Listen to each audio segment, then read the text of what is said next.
The erroneous idea that Ibid is the author of the Lives is so frequently met with, even among those pretending to a degree of culture, that it is worth correcting. It should be a matter of general knowledge that Confere is responsible for this work. Ibid's masterpiece, on the other hand, was the famous Opus Citatum, wherein all the significant undercurrents of Greco-Roman expression were crystallized once and for all, and with admirable acuteness, notwithstanding the surprisingly late date at which Ibid wrote. There is a false report, very commonly reproduced in modern books prior to von Schweinkopf's monumental Geschichte der Ostrogothen in Italian, that Ibid was a Romanized Visigoth of Ataulf's horde, who settled in Placentia about 410 A.D. The contrary cannot be too strongly emphasized, for von Schweinkopf, and since his time Littlewit and Betenoir, have shown with irrefutable force that this strikingly isolated figure was a genuine Roman, or at least as genuine a Roman as that degenerate and mongrelized age could produce, of whom one might well say what Gibbon said of Boethius, that he was the last whom Cato or Tully could have acknowledged for their countryman. He was, like Boethius, and nearly all the eminent men of his age, of the great Anician family, and traced his genealogy with much exactitude and self-satisfaction to all the heroes of the Republic.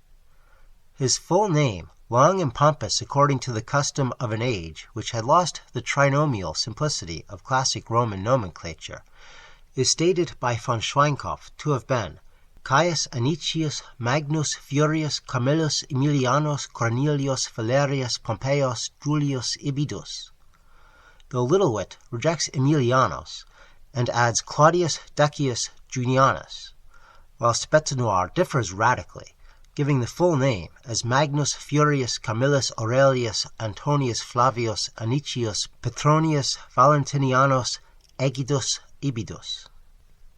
The eminent critic and biographer was born in the year 486, shortly after the extinction of the Roman rule in Gaul by Clovis.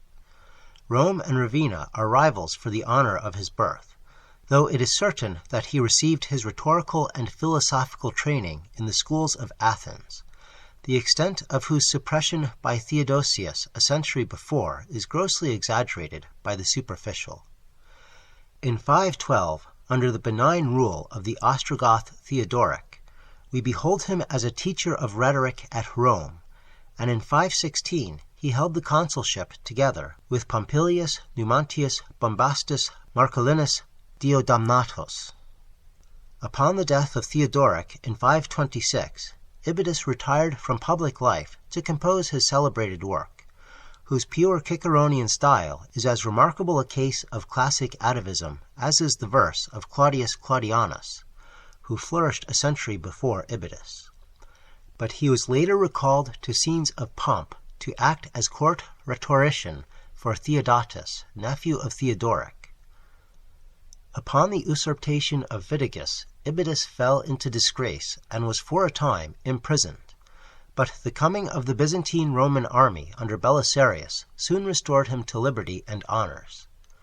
Throughout the siege of Rome, he served bravely in the army of the defenders, and afterward followed the eagles of Belisarius to Alba, Porto, and Centumcellae. After the Frankish siege of Milan, Ibidus was chosen to accompany the learned bishop Datius to Greece, and resided with him at Corinth in the year 539. About 541 he removed to Constantinopolis, where he received every mark of imperial favor, both from Justinianus and Justinus II. The emperors Tiberius and Maurice did kindly honor to his old age, and contributed much to his immortality, especially Maurice, whose delight it was to trace his ancestry to old Rome, notwithstanding his birth at Arabiscus in Cappadocia. It was Maurice who, in the poet's 101st year, secured the adoption of his work as a textbook in the schools of the empire, an honor which proved a fatal tax on the aged rhetorician's emotions, since he passed away peacefully at his home near the church of St. Sophia on the 6th day before the calends of September, AD 587, in the 102nd year of his age. His remains, notwithstanding the troubled state of Italy, were taken to Ravenna for interment, but being interred in the suburb of Classa, were exhumed and ridiculed by the Lombard Duke of Spoleto, who took his skull to King Othorius for use as a wassail bowl. Ibid's skull was proudly handed down from king to king of the Lombard line. Upon the capture of Pavia by Charlemagne in 774, the skull was seized from the tottering Desiderius and carried in the train of the Frankish conqueror. It was from this vessel, indeed, that Pope Leo administered the royal unction which made of the hero nomad a Holy Roman Emperor. Charlemagne took Ibid's skull to his capital at Aix, soon afterward presenting it to his Saxon teacher Alcuin, upon whose death in 804 it was sent to Alcuin's kinsfolk in England. William the Conqueror, finding it in an abbey niche where the pious family of Alcuin had placed it, believing it to be the skull of a saint who had miraculously annihilated the Lombards by his prayers, did reverence to its osseous antiquity. And even the rough soldiers of Cromwell, upon destroying Ballylough Abbey in Ireland in 1650, it having been secretly transported thither by a devout papist in 1539, upon Henry VIII's dissolution of the English monasteries, declined to offer violence to a relic so venerable. It was captured by a private soldier, Reedham and Weep Hopkins, who not long after traded it to Rest in Jehovah Stubbs for a quid of New Virginia weed. Stubbs, upon sending forth his son Zerubbabel to seek his fortune in New England in 1661, for he thought ill of the Restoration atmosphere for a pious young yeoman, gave him St. Ibid's, or rather Brother Ibid's, for he abhorred all that was popish, skull as a talisman. Upon landing in Salem, Zerubbabel set it up in his cupboard beside the chimney, he having built a modest house near the town pump. However, he had not been wholly unaffected by the Restoration influence, and having become addicted to gaming, lost the skull to one Epinetus Dexter, a visiting freeman of Providence. It was in the house of Dexter, in the northern part of the town, near the present intersection of North Main and Olney Streets, on the occasion of Canonchet's raid of March 30th, 1676, during King Philip's War, that the astute sachem, recognizing it at once as a thing of singular venerableness and dignity, sent it as a symbol of alliance to a faction of the Pequots in Connecticut with whom he was negotiating. On April 4th, he was captured by the colonists and soon after executed, but the austere head of Ibid continued on its wanderings.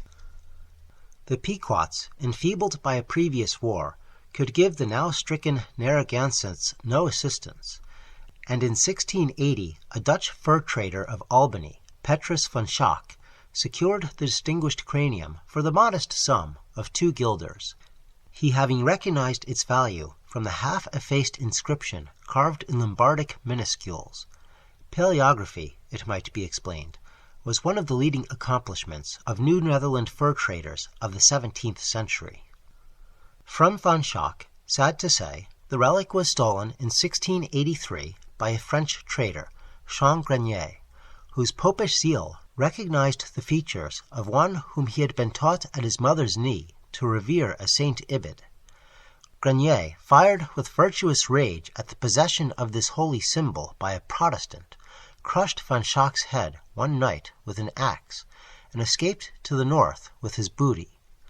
Soon, however, being robbed and slain by the half-breed voyager Michael Savard, who took the skull, despite the illiteracy which prevented his recognizing it, to add to a collection of similar but more recent material. Upon his death in 1701, his half-breed son Pierre traded it, among other things, to some emissaries of the Sacs and Foxes, and it was found outside the chief's tepee a generation later by Charles de Langlade, founder of the trading post at Green Bay, Wisconsin. De Langlade regarded the sacred object with proper veneration, and ransomed it at the expense of many glass beads. Yet after his time it found itself in many other hands, being traded to settlements at the head of Lake Winnebago, to tribes around Lake Mendota, and finally, early in the 19th century, to one Solomon Juneau, a Frenchman at the new trading post in Milwaukee on the Menominee River and the shore of Lake Michigan. Later traded to Jacques Caboche, another settler, it was in 1850 lost in a game of chess or poker to a newcomer named Hans Zimmermann, being used by him as a beer stein until one day, under the spell of its contents, he suffered it to roll from his front stoop to the prairie path before his home, where, falling into the burrow of a prairie dog, it passed beyond his power of discovery or recovery upon his awaking.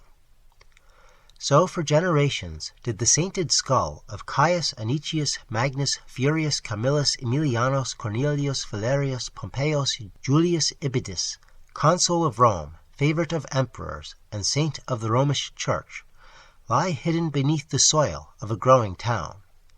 At first worshipped with dark rites by the prairie dogs, who saw in it a deity sent from the upper world, it afterward fell into dire neglect as the race of simple, artless burrowers succumbed before the onslaught of the conquering Aryan. Sewers came, but they passed by it. Houses went up, 2,303 of them, and more, and at last, one fateful night, a Titan thing occurred. Subtle nature, convulsed with a spiritual ecstasy, like the froth of that region's quondam beverage, laid low the lofty and heaved high the humble. And behold, in the roseal dawn the burghers of Milwaukee rose to find a former prairie turned to a highland. Vast and far-reaching was the great upheaval. Subterrane arcana, hidden for years, came at last to the light. For there, full in the rifted roadway, lay bleached and tranquil, in bland, saintly, and consular pomp, the dome-like skull of Ibid.